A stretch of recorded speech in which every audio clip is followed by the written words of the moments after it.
नमस्कार विद्यार्थी मित्र हो. नवनाथ खिद्री या यूट्यूब चॅनलवरती तुमचे सर्वांचे स्वागत आहे.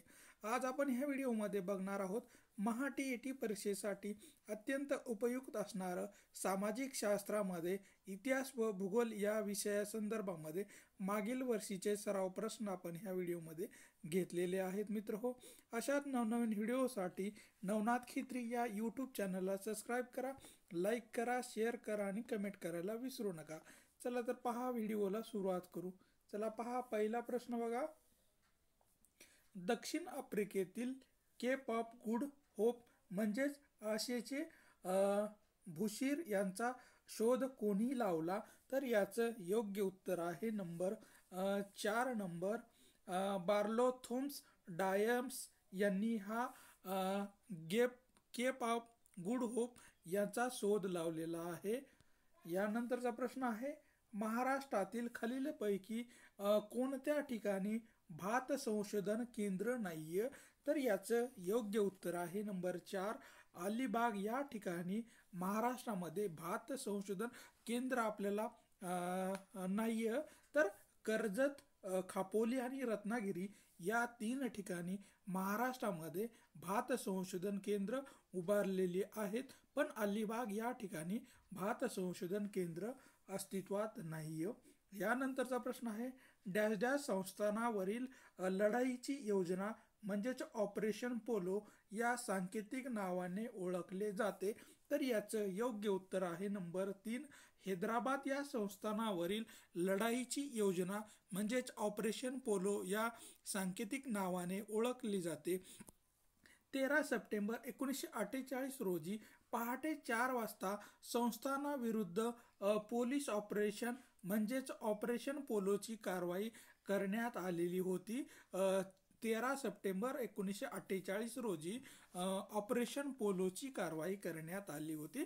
हैदराबाद संस्थानाच्या विरुद्ध ही ऑपरेशन पोलो होतं. यानंतरचा प्रश्न आहे, महाराष्ट्रातील खालीलपैकी कोणत्या किल्ल्यावर तोरणजाई देवीचे मंदिर आहे? तर याचं योग्य उत्तर आहे 1 नंबर तोरणा किल्ल्यावर. महाराष्ट्रातील तोरणा किल्ल्यावर तोरणाजाई देवीचे मंदिर असलेले आपल्याला दिसून येतो तोरणा किल्ल्यावर. यानंतरचा प्रश्न आहे, नागपूर आणि चंद्रपूर जिल्ह्यात डॅश डॅश प्रकारचा कोळसा आढळून येतो? तर याचं योग्य उत्तर आहे नंबर 1 नंबर बिटुमिन्स. हा चंद्रपूर आणि नागपूर जिल्ह्यामध्ये आढळून येणारा कोळसा असलेला आपल्याला दिसून येतो बिटुमिन्स होय.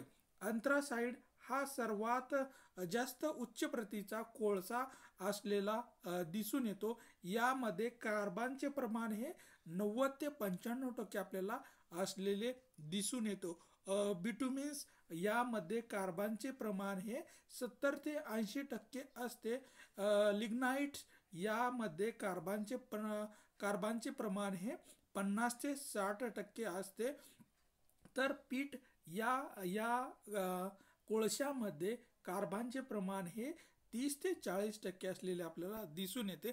म्हणजेच नागपूर व चंद्रपूर या जिल्ह्यामध्ये बिटुमिन्स हा कोळशाचा प्रकार आपल्याला आढळताना दिसून येतो. यानंतरचा प्रश्न आहे, नाशिकच्या उजव्या कोपऱ्यात बाणाच्या साहाय्याने कोणती दिशा दर्शविली जाते? नकाशाच्या उजव्या कोपऱ्यात बाणाच्या साहाय्याने कोणती दिशा दर्शविली जाते? तर याचं योग्य उत्तर आहे नंबर 3 नंबर उत्तर ही दिशा दाखवली जाते. नकाशाच्या उजव्या कोपऱ्यामध्ये बाणाच्या साहाय्याने उत्तर ही दिशा दर्शविली जाते. यानंतरचा प्रश्न आहे, अंदमान बेटाच्या पूर्व भागातील मध्यभागी असलेल्या डॅश डॅश बेटावर भारतातील एकमेव जिवंत ज्वालामुखी आहे? तर याचं योग्य उत्तर आहे नंबर 2 बॅरन बेट. या बेटावर भारतातील एकमेव जिवंत ज्वालामुखी असलेली आपल्याला दिसून येते बॅरन बेट होय. यानंतरचा प्रश्न आहे, कोणत्या नदीच्या काठी वसलेले उज्जैन शहर कुंभमेळ्यासाठी प्रसिद्ध आहे?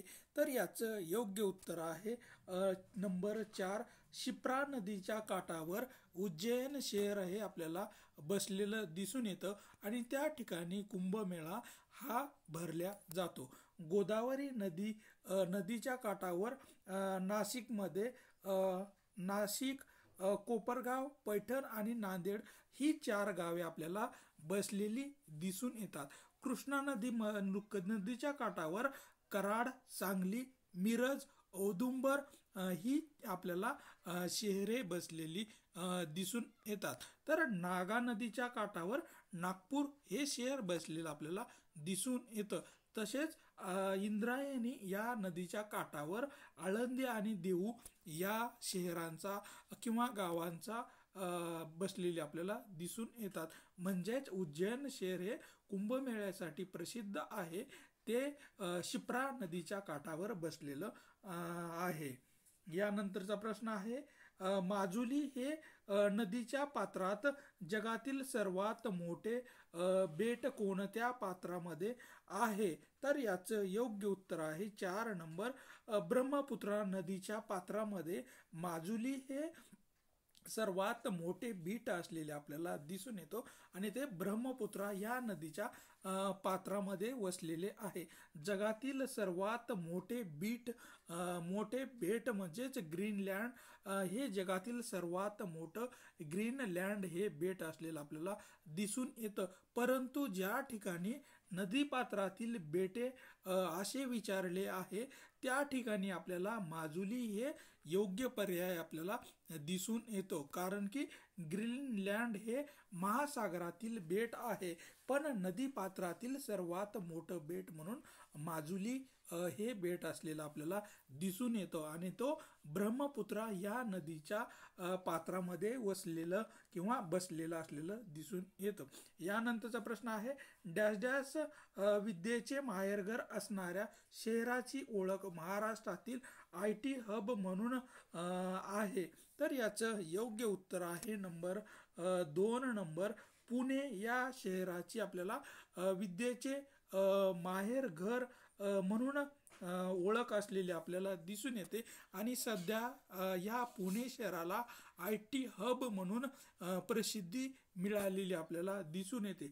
पुणे शहरामध्ये मोठमोठ्या कंपन्या स्थापन झालेल्या आहेत व जगातील नामांकित कंपन्यांची कार्यालयेही पुणे या शहरात असलेली आपल्याला दिसून येतात. त्यामुळे या शहराला IT हब म्हणूनही ओळखल्या जातं पुणे या शहराला. होय. यानंतरचा प्रश्न आहे अयोग्य जोडी ओळखायची आहे. तर आपल्याला अयोग्य जोडी बघायचं तर नंबर 3 नंबर चूक आपल्याला दिसतं, संत एकनाथ यांचं जांब समर्थ ही चुकीची जोडी आहे. संत नामदेव यांची नरशी या ठिकाणी आपल्याला जन्मगाव असलेलं दिसून येतं. संत ज्ञानेश्वर यांचं आप्पेगाव हे आपल्याला जन्मगाव असलेलं दिसून येतं आणि संत तुकाराम यांचं देहू हे आपल्याला गाव असलेलं दिसून येतं. पण संत एकनाथ महाराजांचं हे जांब हे गाव नाहीये, तर संत एकनाथ महाराजांचं पैठण हे आपल्याला जन्म ठिकाण असलेलं दिसून येतं. संत व त्यांची जन्मस्थळाचा जर विचार केला तर संत नामदेवांचं नरशी हे जन्म ठिकाण आहे, संत ज्ञानेश्वरांचं आप्पेगाव, संत एकनाथांचं पैठण, संत तुकारामचं देहू आणि संत चोखामेळा यांचं देऊळगाव, तर संत मुक्ताबाई यांचं आळंदी व संत रामदास स्वामी यांचं जांब हे आपल्याला जन्मगाव ठिकाणं असलेली दिसून येतात. यानंतरचा प्रश्न आहे खालीलपैकी कोणत्या संताने भागवत धर्माच्या प्रचारासाठी महाराष्ट्रभर संचार केलेला आहे? तर याचं योग्य उत्तर आहे 1 नंबर, संत नामदेव यांनी भागवत धर्माचा किंवा धर्माच्या प्रचारासाठी भारतभर किंवा महाराष्ट्रभर प्रचार किंवा संचार केलेला आपल्याला दिसून येतो. संत नामदेव यांनी केलेला आहे. यानंतरचा प्रश्न आहे डॉक्टर बाबासाहेब आंबेडकरांनी लिहिलेला कोणता ग्रंथ त्यांच्या निधनानंतर प्रसिद्ध झालेला आहे? तर याचं योग्य उत्तर आहे नंबर 2, बुद्ध आणि त्याचा धर्म. हा ग्रंथ डॉक्टर बाबासाहेब आंबेडकर यांनी लिहिलेला ग्रंथ त्यांच्या मृत्यूनंतर प्रसिद्ध किंवा प्रकाशित झालेला आपल्याला दिसून येतो. बुद्ध आणि त्याचा धर्म हा ग्रंथ किंवा पुस्तक होय.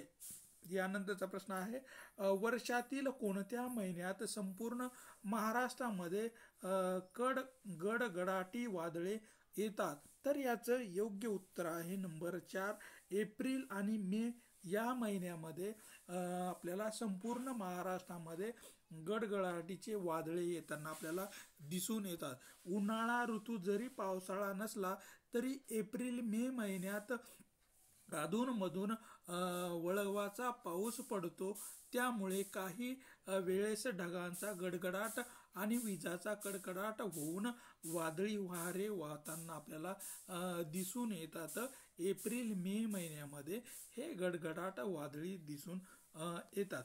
यानंतरचा प्रश्न आहे महाराष्ट्रामध्ये रब्बी हंगामाचा कालावधी डॅश डॅश हे आहे? तर याचं योग्य उत्तर आहे नंबर 2, ऑक्टोबर ते मार्च हा आपल्याला महाराष्ट्रातील रब्बी हंगामाचा कालावधी म्हणून आपल्याला ओळखता येईल. ऑक्टोबर ते मार्च हा होय. शेती हा महाराष्ट्रातील प्रमुख व्यवसाय आहे.